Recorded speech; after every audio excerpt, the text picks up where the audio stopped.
অয়নের কথা শেষ না হতেই সূর্য ফট করে বলে উঠল, কোনোভাবেই না। সূর্যর ভয় হচ্ছিল ওর বাবা যদি অয়নের কথায় রাজি হয়ে ওই প্রজেক্টটা শ্রীমন্তীকে দিয়ে দেয় তাহলে ওর কি হবে। সোনার ডিম পাড়া মুরগির মতো এই ডিলটাও শ্রীমন্তীর হাতে কেমন করে তুলে দেবে। বোঝো কাণ্ড। এরকম অ্যাটিটিউড নিয়ে ক্ষমা চাইতে এসেছ? পরিস্থিতি সামলাতে পঙ্কজবাবু বললেন, অয়ন, এটা হয় না। আমরা শ্রীমন্তীকে অন্যভাবে কম্পেনসেট করতে পারি। ও অফিস এসে আবারও কাজ শুরু করতে পারে। বাবাকে বলে ওই 6 তলার অ্যাপার্টমেন্টটাও আমি শ্রীমন্তীকে ফিরিয়ে দেব। আর সানরাইজ টাওয়ারের সাথে যে ডিল হয়েছে তার 5% শ্রীমন্তী পাবে। 5%? জ্যাঠামশাই, আপনার মনটা তো দেখছি বিরাট বড়। অয়ন, এত বড় ডিলের 5% কম অ্যামাউন্ট নয়। ওতে তোমাদের ফ্যামিলির সারা জীবন সচ্ছলভাবে চলে যাবে। পঙ্কজবাবু জানতেন যে শ্রীমন্তীর পরিবারের অবস্থা ভালো চলছিল না। অয়নের স্যালারি খুব বেশি হলে 12-15 হাজারের মতো হবে। আর এই ছেলে 5%কে কম অ্যামাউন্ট ভাবছে। জ্যাঠামশাই, এখন আপনি ফিরে যান।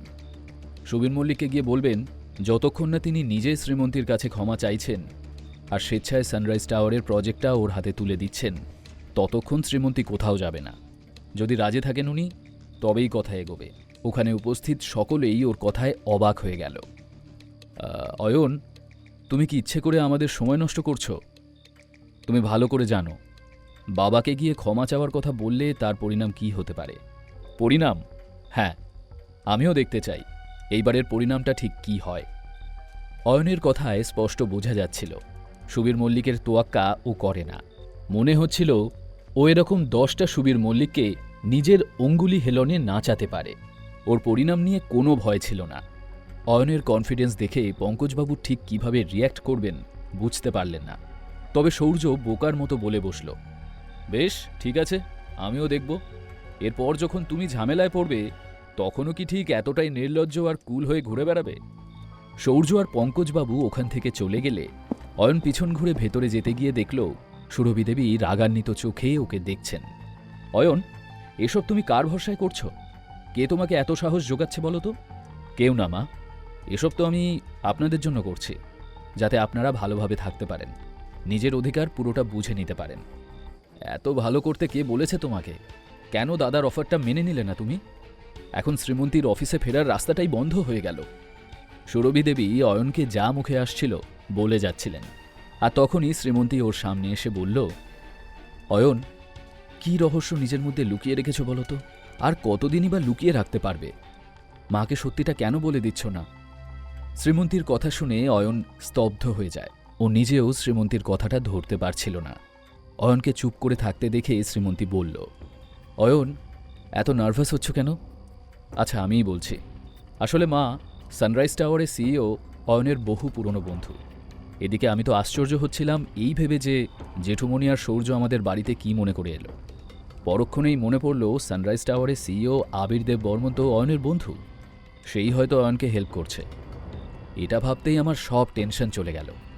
কি, অনেক পুরনো বন্ধু? তা এতদিন ধরে মেশার পরেও সে এত উঁচু মাপের লোক হয়ে গেল আর তুমি জেকে সেই পড়ে থাকলে? আচ্ছা, সত্যি করে বলো তো, তোমার বন্ধু কেন হঠাৎ হেল্প করছে? আসলে কলেজে পড়ার সময় ও একটা প্রবলেমে পড়েছিল, তখন আমি ওকে হেল্প করেছিলাম, আর তাই ও এখন। অয়নের অজুহাত পোক্ত ছিল, কিন্তু সুরভি দেবী সব ব্যাপারেই তাঁর ঘর জামাইটির খুঁত ধরতেন। তাই তিনি বললেন, কিন্তু এর ওপর তো ডিপেন্ড করা যায় না। ধরো কাল তোমার বন্ধুর সাথে ঝগড়া হয়ে গেল, তখন ও তোমাকে যদি হেল্প না করে তখন কি হবে আমরা কেউ জানি না। তাই শুনে রাখো অয়ন, তোমার জন্য যদি কোনো সমস্যা হয় তাহলে তুমি সোজা শ্রীমন্তীকে ডিভোর্স দেবে, তারপর দূর হয়ে যাবে আমার মেয়ের জীবন থেকে।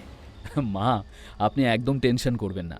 ও আমাকে প্রমিস করেছে যে আমাকে সব সময় হেল্প করবে, সব কিছু একদম ঠিক থাকবে, ডোন্ট ওয়ারি। অয়নের কথা শুনে থতমত মুখে সুরভি দেবী ওখান থেকে চলে যেতে অয়ন শ্রীমন্তীর দিকে এক ঝলক তাকিয়ে হাসল, তারপর চলে গেল ওখান থেকে।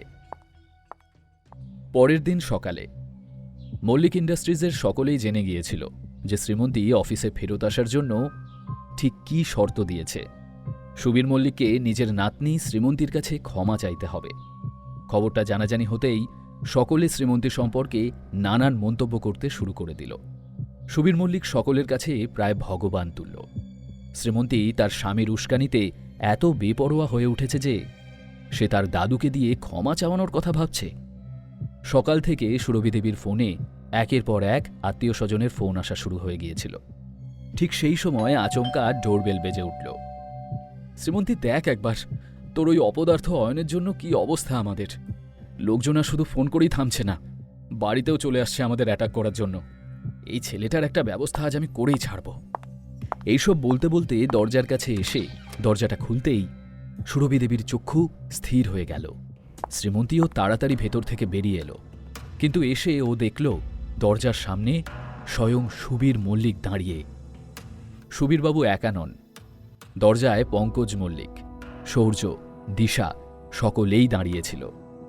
ওদের দেখে শ্রীমন্তী আর সুরভি দেবী অবাক হলেও অয়ন জানত সুবীর মল্লিকের এখানে আসা ছাড়া আর কোনো উপায় ছিল না।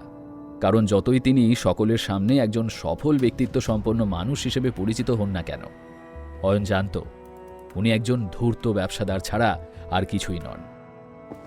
সুবীরবাবু ভেতরে প্রবেশ করে তীক্ষ্ণ দৃষ্টিতে চারদিকে দেখতে থাকলেন। শ্রীমন্তী আর ওর মায়ের দিকে তাকিয়ে তিনি বুঝলেন ওরা খুবই অবাক হয়েছে, যেটা হওয়াই স্বাভাবিক ছিল। কিন্তু অয়নের দিকে চোখ পড়তেই স্তব্ধ হয়ে গেলেন তিনি।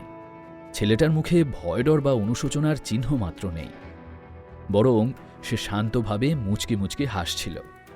সুবীরবাবু মনে মনে ভাবলেন, এত বছরেই প্রথমবার আমি কাউকে বুঝতে ভুল করলাম। সেদিন অফিসে যখন অয়ন বলেছিল যে শ্রীমন্তীর সাথে খারাপ ব্যবহার করবে তাকেও ছেড়ে কথা বলবে না, দেখা যাচ্ছে ও সত্যি কথাই বলছিল। ভেতরের টেনশনে সুবীরবাবুর মাথায় বিন্দু বিন্দু ঘাম জমে গেল। উনি সোফায় বসে মনে মনে বললেন, এই অয়ন ছেলেটা কোন উদ্দেশ্য নিয়ে এই মল্লিক পরিবারে বিয়ে করেছে সেটা বুঝতে পারছি না। যে ছেলে আমার মতো লোককে দিয়ে ক্ষমা চাওয়াতে পারে সে অনেক কিছুই করতে পারে। কে বলতে পারে এই ছেলে পুরো মল্লিক ইন্ডাস্ট্রিটা হাতানোর ধান্দায় আছে কিনা। এসব ভেবে সুবীরবাবু এতটাই ঘাবড়ে গেলেন যে উনি অয়নের দিকে ঠিক করে তাকাতেই দ্বিধা করছিলেন। তখনই সুরভি দেবী ওনার পা ছুঁয়ে প্রণাম করে বললেন, বাবা, আপনার শরীর ঠিক আছে তো? একটু চা করতে বলি আপনাদের জন্য। বৌমার কথা শুনেই সুবীরবাবু বলেন, না না, ওসব ঝামেলা করার দরকার নেই। এবার উনি সোজাসুজি শ্রীমন্তীর দিকে তাকিয়ে গলায় মধু ঢেলে বললেন, দিদিভাই, যা হয়েছে তা হয়েছে, পুরনো কথা মনে না রাখাই ভালো। তুমি বরং আগের মতো অফিসে আসা শুরু করো।